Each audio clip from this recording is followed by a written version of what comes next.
Hello, welcome to White Birch Tarot and Astrology. This is a full moon in Aquarius reading for Monday, August 19th, which is actually, well, it's tomorrow, although I'm doing this after midnight, so it's really tonight, but it happens around, I think, like 2:30 in the afternoon in New York tomorrow, so based, the time on wherever you live. And I apologize for my voice. I don't know whether I have allergies or whether my cold came back, but I don't feel well and I'm really croaky. So I'm going to talk about the astrology. I also pulled some fairy cards, so if you don't want to listen to the astrology, you can skip ahead, but I would recommend that you do, because this is like one of the most amazing full moons I've ever seen in my life. In fact, I have like 3 or 4 pages of notes. I keep changing it because it's so complicated. And it's really interesting. So, I'm going to show you here. So, I hope you can see. So we have the Sun and Mercury together. The Sun is your whole self, and a lot of times your life purpose, together with Mercury, which rules your thinking and communicating. They're in Leo, at the tail end of Leo. Okay, and they're opposite the moon, which is why we have a full moon. The moon is at the tail end of Aquarius, which rules the collective. But it also, because it has 2 planetary rulers, Uranus and Saturn, it also rules being individual. It rules the individual and the collective. So it rules what is different about you and what is creative about you. And it's very progressive and open-minded and very forward-looking. And Leo is the heart and the child and play and drama and expressing yourself and romance.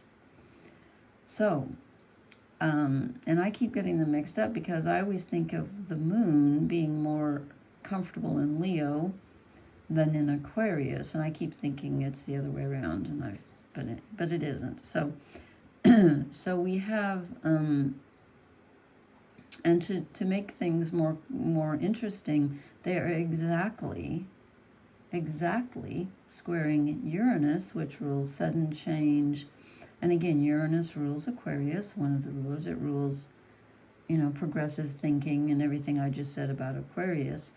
But Uranus is unexpected change. It's like, it can be a change in the outer, or it can be a sudden realization. It's in Taurus right now, which is the earthiest of the earth signs. And all of these signs, Leo, Aquarius, and Taurus, are fixed. So fixed signs, especially Taurus, do not like change. So the planet of sudden change is in the sign of the earth, which is like the most stable earth sign. It does not like change. But Uranus changes things whether you like it or not. There's disruption. So we have this Sun in Leo, where it rules Leo. So it's very comfortable here. And it's together with Mercury. They're generally not more than 60 degrees apart. I don't think they ever get more than 60 degrees apart. Anyway, so we have this energy of your heart, and what does your heart want? Play, and you just want to have fun.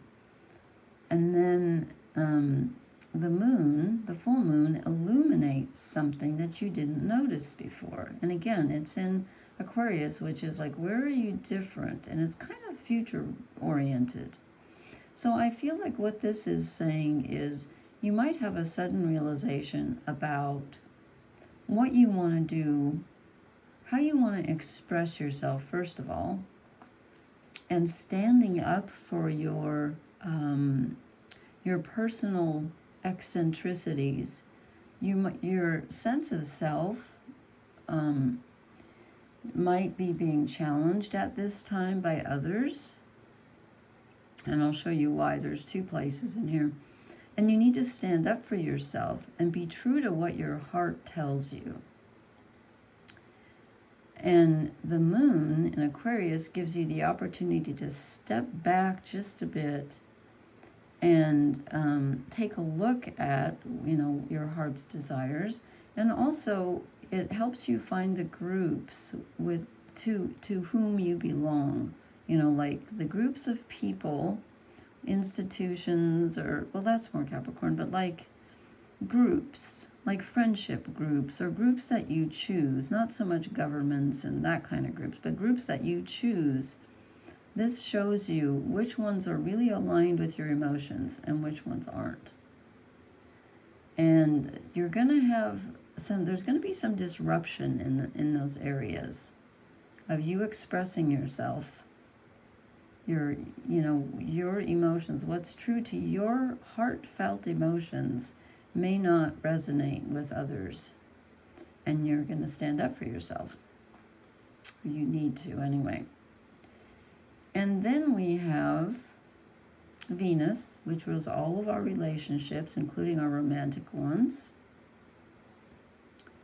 Oh, let me say one more thing before I get into the Venus thing. One more thing is that Taurus rules what you possess. So it rules your home if you own it, the way you relate to money, your possessions, and it also rules your self-worth, which is also tied in with Leo, because Leo is how you show yourself to the world, which of course is very connected to how you see your own self and your self-worth. So this is about taking a really a new perspective on who am I, how much self-worth do I have, and how do I want to present that to the world. Okay? And then we also have, and this is called the T-square, because these are opposite, Sun and Moon, Sun, Mercury, opposite Moon, squaring Saturn. And then we have Venus, which, as I was starting to talk about, rules your relationships, including your romantic ones. She rules Taurus and Libra. She's in Virgo, the sign of the person who serves your work. To whom who are you serving at this time? She is exactly, I think, let me look, is this true? Well, 1 degree, basically. Opposite Saturn. Saturn is your responsibilities. In Pisces, which is like unconditional love, very karmic, your imagination, your dreams. Let's see, what did I didn't even look at my notes. Here I am. I spent an hour and a half writing down notes, and I don't even look at them. So I'm thinking, and then let me finish. Sorry, I keep interrupting myself. They're making a T-square also, because they're opposite each other, and they're both squaring this Mars-Jupiter conjunction in Gemini.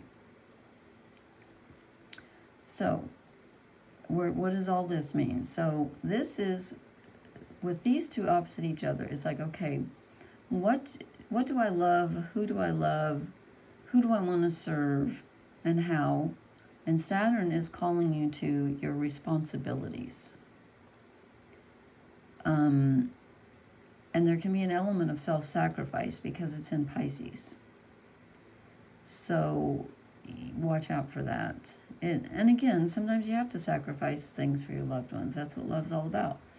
But you don't want to overdo it. So I'm just saying they're opposite each other. So there's a tug of war going on between, okay, this is what I love, and this is what I want to serve. And then this is what Saturn, responsibility, and my current daily situation on a very real basis, due to karmic obligations perhaps, is telling me that I need to be kind, and this is telling me, oh no, you have to do this. So but they're butting heads, so you might feel pulled in two directions, like, I want to do this for me, but I feel like I have to do this for other people. And then with this square, Mars and Jupiter together can manifest kind of a savior energy, because Mars rules Aries, which is like sticking up for the underdog. Mars is the warrior. It's your energy, your physical energy, your spiritual energy, your passion, your sexuality, your get up and go, your motivation. And Jupiter rules, it's forward thinking, it rules hope. And I think right now, especially in Gemini, you're really looking for, like, since they're squaring Venus and Saturn, you might be struggling to find some hope right now. Especially in the area, again, of you feel maybe too much responsibility on you right now. And there's some really difficult energy with relationships and responsibilities in regard to that. And you want to save everybody. Or you might be wishing someone would come along and save you. And they're in Gemini, which is the twins. And I was thinking about that, and I thought, okay, Gemini rules communication, and how does that figure in? And then I thought, aha, Gemini also rules, in the tarot, it's the card, the Lovers, it's the choice. So it's about making a choice here about what gives you hope. Where do you want to put your energy? Do I go to what I love? Or am I stuck, shackled to this responsibility that I have? There's a real, because these are at the apex of the T-square here, of where do I put my energy and what do I hope for? What am I looking forward to? Jupiter is very forward-looking energy. Jupiter rules Sagittarius, which is a fire sign. Where's Sag? Over here. And Mars rules Aries, fire sign. And so there's see, what did I write down? Anything that I missed here?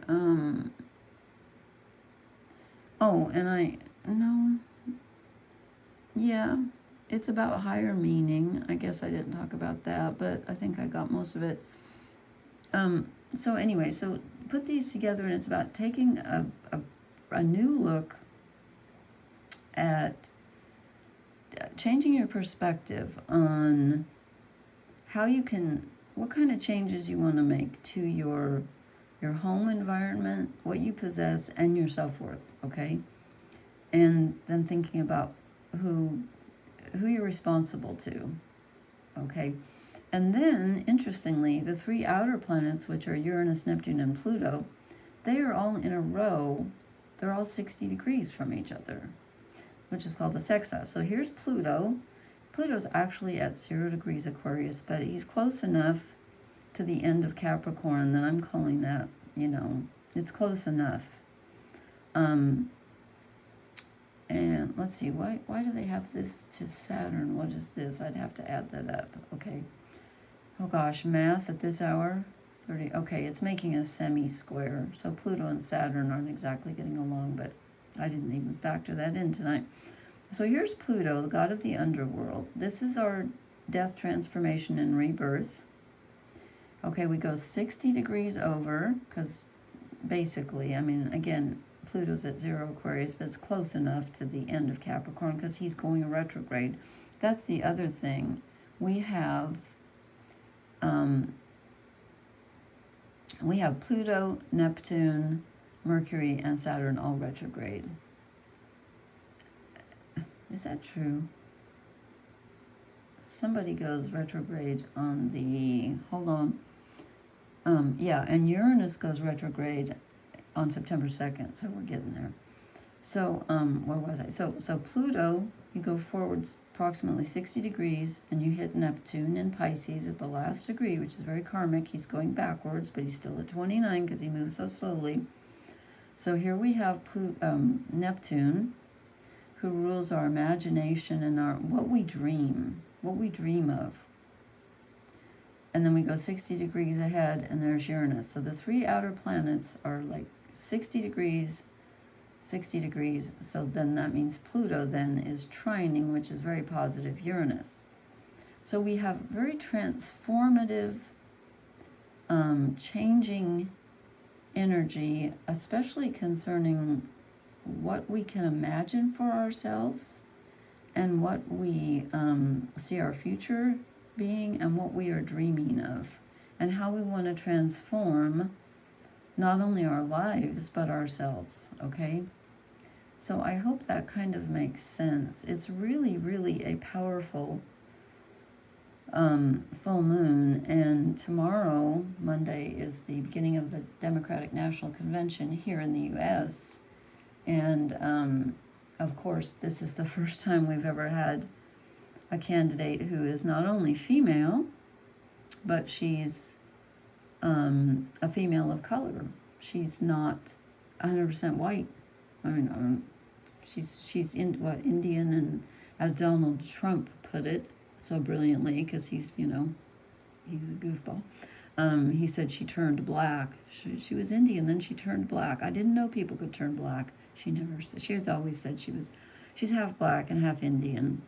Her mother, I believe, is from India, and anyway, her father's from Jamaica. But that's astounding that we have a non-white female who's going to be nominated to be President of the United States of America. I mean, that right there is like, that's different. That's groundbreaking. I'm so excited. I think that's awesome. I mean, I would vote for an olive over Donald Trump. It doesn't, but I do like Kamala Harris anyway. But okay, so I just decided, since I'm all croaky and I probably sound horrible, and I thought I'm gonna draw. This is such an interesting. I hope I didn't miss it. It's such an interesting full moon. I decided to draw some fairy cards. I was only going to draw 3, but then I got this one that doesn't have a name in it. So anyway, and I think they make sense. So we start off with the child. And I find this fascinating because the sun is in Leo, which rules children. And laughter and play and fun. And this is talking about getting in touch with that part of yourself. That's why Leo rules the heart. It's like, like going back to when you were a kid and just, what, I mean, even if you had a bad childhood, okay, and I know some people had dreadful childhoods, and mine wasn't so hot, but I still managed to have a load of fun as a kid, and I hope everyone did, because I loved being a kid. I never wanted to grow up. In fact, I probably have not. So this is about returning to that energy, looking at it with a fresh perspective, because it's important right now to get in touch with that, because that will guide you. And you can, I don't know if I agree with those people that say, you can reframe your childhood. Well, yes, in a way you can. You can go back once you're older and you understand what your parents were going through and whatever. You can go back and learn, but I don't think that changes the trauma that you experience as a child, if you've had any, which a lot of us have.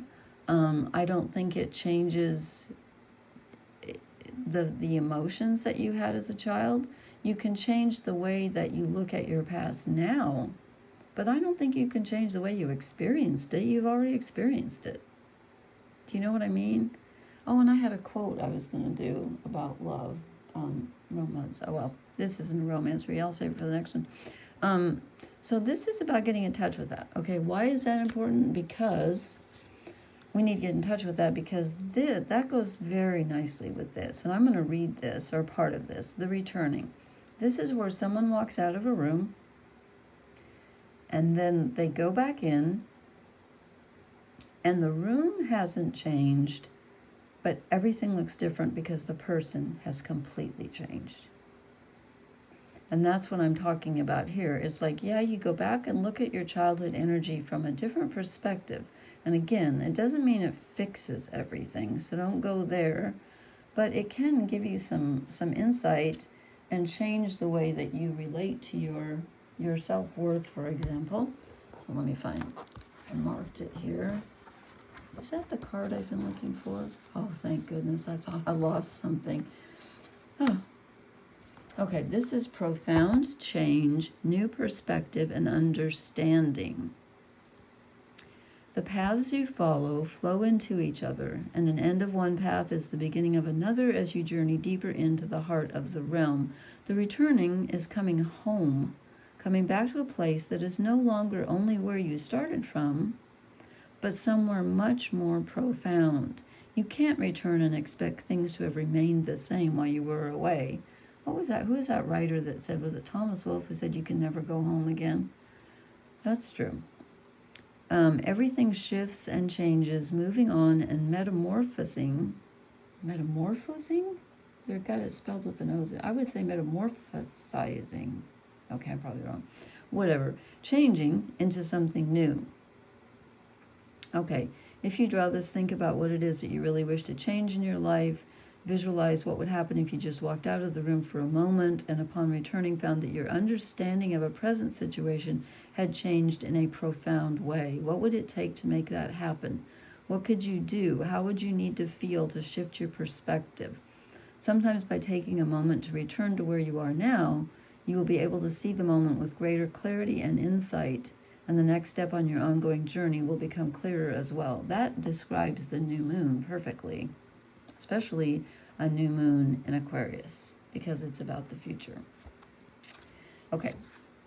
Then I drew this card. There are 2 cards in this deck that have no name, and the reader is free to interpret however they choose. And I always think of it as the dance like no one's watching card. Like, be yourself, because she clearly doesn't give a poop about what she looks like. Her wings are all tattered. She's got her legs open. She's like, if you don't like the way I look, don't look at me. So to me, this is the Be Who You Are card, which goes very well with Leo energy, which is about being genuine, and being playful. So that came out, and then I thought, I want one more with a word on it. And I got the Queen of Shadows. Okay, interesting. So I want to read you that because that fits in very nicely with what I was talking about. It's introspection, acknowledgement, and balance. Okay, she asks you to stop and be still and take a long look at who you are, the shadow side of yourself, as well as the side that stands revealed in the sun. The sun is Leo. Who are you? What aspects of yourself hide in the shadows? What would you prefer to keep hidden from the world at large? Take a look. You may find parts of your nature that were placed in shadow years ago, like when you were a child, and perhaps you were shamed for something, or criticized for something, or whatever. Placed in shadow years ago, and now need to be brought into the light. You may find parts of yourself that are withering away from neglect, and you may find things that need to be acknowledged and left in the shadow. Facing a darkness, even one of your own making, and I'm going to say here that I don't know that we make our own shadows. I don't know that we're responsible for that, especially if they come out in childhood. So I'm not sure I agree with that. But anyway, facing a darkness can be a frightening and daunting experience, yes. It can also be truly exhilarating and an important step on your way to becoming a complete person, yes. That is one who acknowledges the light and dark aspects of your psyche. So this full moon is illuminating a lot. So take a look at the parts of yourself that have been neglected for a long time, dust them off and give them a little polish. They can always be returned to the shadows, but bring them out and acknowledge them first. That's what I was talking about when I was talking about the moon in Aquarius, because Aquarius rules the parts of ourselves that are different, where we're different from others. And again, it's also where we fit into the collective. It's a very paradoxical sign. And if you remember, or think about it, it's in the tarot, it's the star card. And in the sky, I was reading about the constellation. It's the constellation called the Water Bearer, hence the name Aquarius. And I read this, which I did not know. It is one of the oldest constellations in documented history. It was discovered, or, named or whatever, in the 2nd century by Ptolemy, spelled Ptolemy. Let's see, what else did I write here? I said, let's see, the sun in Leo brings clarity to where the heart needs to go to process the future. No, where the heart needs to progress in the future. Sorry, I can't read my own handwriting. And then I wrote change in big letters. What changes are you resisting? How far have you come? So you're assessing that. The moon in Aquarius, I think I've already talked about that. Objective, creative, open-minded, assertive, confident. Are Aquarians confident? Not always. So this is connecting, your mental assessment and your creativity and your open-mindedness with your heart energy, the Sun in Leo. And again, the Sun is your purpose, and also Aquarius in a sense is your purpose because it's kind of the future. So did I miss anything? I don't think so. I think I've gone on long enough. This is a really, really interesting full moon, and I didn't even go out tonight to look at it. I've looked at it the last 2 nights, but it's been beautiful. So anyway, thank you so much for listening. Please hit the like, share, and subscribe buttons. I love to read your comments, and I will talk to you later. Blessings. Good night.